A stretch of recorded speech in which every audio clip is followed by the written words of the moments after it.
ಪ್ರೇರಣಾ trust ದೇಣಿಗೆ ಪ್ರಕರಣದಲ್ಲಿ big relief ಸಿಕ್ಕ ಬಳಿಕ ಬಿಎಸ್ ಯಡಿಯೂರಪ್ಪ ದೆಹಲಿಗೆ ಹೋಗಿದ್ದಾರೆ. ಪ್ರಧಾನಿ ಮೋದಿ, ಬಿಜೆಪಿ ಪಕ್ಷದ ರಾಷ್ಟ್ರೀಯ ಅಧ್ಯಕ್ಷ ಅಮಿತ್ ಶಾ ಹಾಗೂ ರಾಮ್ಲಾಲ್ ಅವರನ್ನ ಭೇಟಿಯಾಗಲಿರುವ ಬಿಎಸ್ವೈ ಪ್ರಕರಣದಲ್ಲಿ ದೋಷಮುಕ್ತವಾದ ಬಗ್ಗೆ ಮಾಹಿತಿಯನ್ನ ನೀಡಲಿದ್ದಾರೆ. ಅಲ್ಲದೆ ಪಕ್ಷ ಸಂಘಟನೆ ಬಗ್ಗೆ ಕೂಡ ಬಿಎಸ್ ಯಡಿಯೂರಪ್ಪ ಚರ್ಚೆಯನ್ನ ನಡೆಸಲಿದ್ದಾರೆ.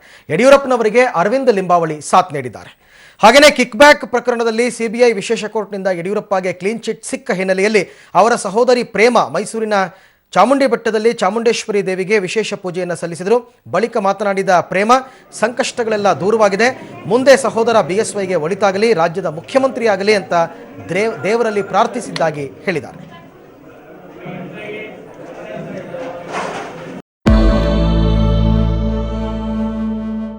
ಬ್ರೇಕಿಂಗ್ ನ್ಯೂಸ್ ಅನ್ನೋದಕ್ಕಿಂತ ಇದು ನಿಜಕ್ಕೂ ಒಂದು ಸ್ಯಾಡ್ ನ್ಯೂಸ್, ಶಾಕಿಂಗ್ ನ್ಯೂಸ್.